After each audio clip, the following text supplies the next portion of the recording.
Hey everybody, Economic Ninja here. I hope you're doing great. We're going to talk about regional banks, U.S. regional banks. Massive pain coming this spring. By the end of March, mid-April, you are going to see fireworks fly because real estate is crushing the banking sector. Now, I know we're going to talk about commercial real estate, but you have to realize everybody's in the hurt locker, whether it be commercial mortgage-backed securities or mortgage-backed securities. Why? Because loans are stopping. Even if the Fed lowers rates a little bit, let's say they drop 25 basis point drops, you're still going to see mortgages in the fives. It's too expensive. When you add the cost of food, gasoline, insurance on your home, car insurance, taxes, all that crap, it spells doom for the real estate sector, all right? So get ready for what is coming. Now, this story is out of Reuters. We're going to talk about New York Community Bank, but remember, where there's smoke, there's fire. New York Community Bank is only in the spotlight because it moved past $100 billion in assets, which means there's now stricter controls. But I want you to understand the FDIC and the Treasury has already stated that the small banks, the regional banks under $100 billion are in serious distress to the point where they can't even afford the FDIC insurance. So the Fed, the Treasury, the FDIC is going, well, big banks, you've got to do it. And the big banks are freaking out, okay? So as this story evolves, and it's going to be all over YouTube in a couple of months, you have to realize these are baby steps to this big crisis, all right? And I want you to be prepared and not scared. All right, check this out. Focus. Real estate pain for U.S. regional banks is piling up, says investors.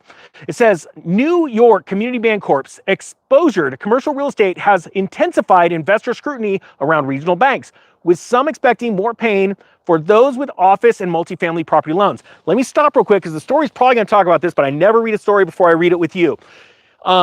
Just recently, this stock had plummeted like 60-something%. And just recently, it rallied a little bit. And the reason why is because a bunch of the investors bought stock. That's actually not a reason to rally because they're trying to save their own butts because they know what just happened to Silicon Valley Bank and all these other banks after the FDIC walked in and forced them into receivership. The stockholders had nothing. So they're trying to save face. It's going to be really interesting to find out who is selling this stock while all this was happening. It says the fears about the health of the smaller banks have escalated again a year after the collapse of Silicon Valley Bank in spring of 2023, which triggered a regional banking crisis. That's what this bank is about to do. It is going to trigger another banking crisis.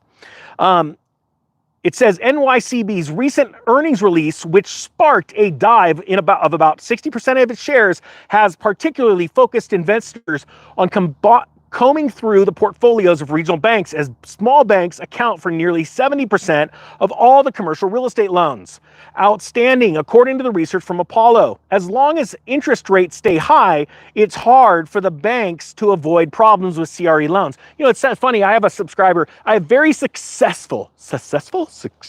I'm not very successful at speaking. I have very successful subscribers, and one of them is on a banking board, a bank that's down in Oklahoma, awesome guy. And he says, what do I do to help the bank? And we ended up talking, giving him some ideas, and his bank went out and actually invested in gold and actually pulled some of their money out and put it into gold because they cared so much. Now, this is a small bank, but they care about their depositors and they understand that they are under sort of scrutiny, not only their shareholders, their depositors, but also the big banks want to swallow up these small banks. So they go out and invest in gold. I think that was amazing, an amazing move. I can't wait for more small banks that are watching this channel to start shoring up their funds and not going out and making these crazy investments. Right now, commercial real estate is destroying bank balance sheets a couple different ways. If you're holding to maturity like your bonds, you're in trouble with those, right? Until you sell. The problem is, your value, your balance sheet is worth less. On top of that, if you have commercial real estate and it's non-performing, even if it's multifamily properties, this is bad. It does not bode well for the banks, okay? For the balance sheet, for them to borrow more money, to stay competitive, okay? That's why this is really exciting for me, and hopefully it's exciting for you, because as you see all these dominoes drop and you're just getting ready, you're getting ready to pounce.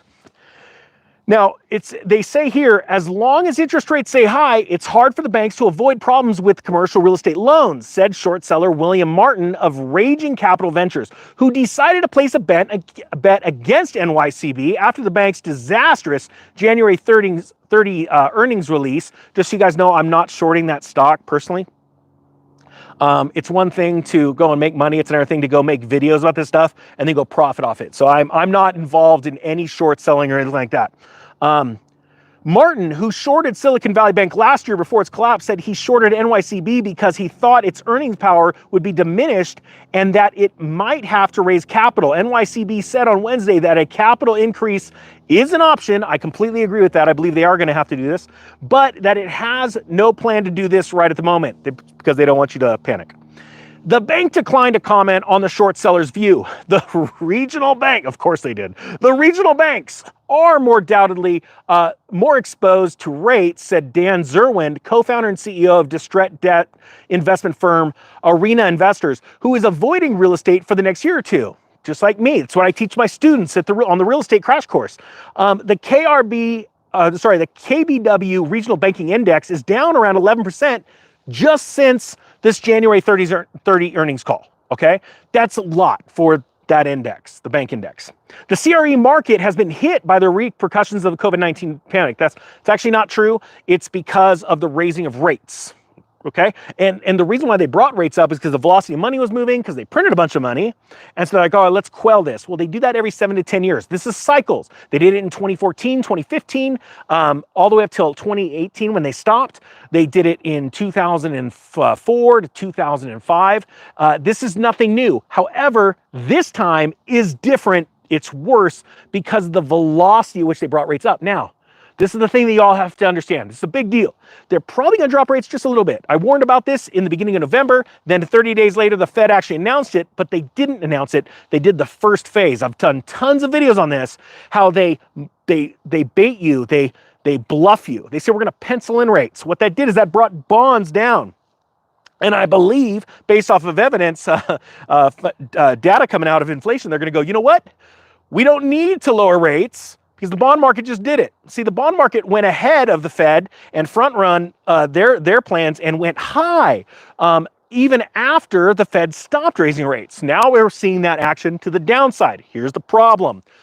Inflation's not over. Inflation keeps going. And since there are fewer and fewer countries, the BRICS mainly, dealing with the dollar, we have a problem. And so we have to be able to give these countries a rate of return. So the Fed knows that if they drop rates, there's going to be a dumping of dollars, and they don't want that, okay? So it's a big deal. So even if you see a little dip, whether it be the bond market bringing down rates or the Fed does 325 basis points to 75 basis points, it isn't enough to take down the real estate. It may do a short little pump, and that's only on a few homes being sold. That's nothing.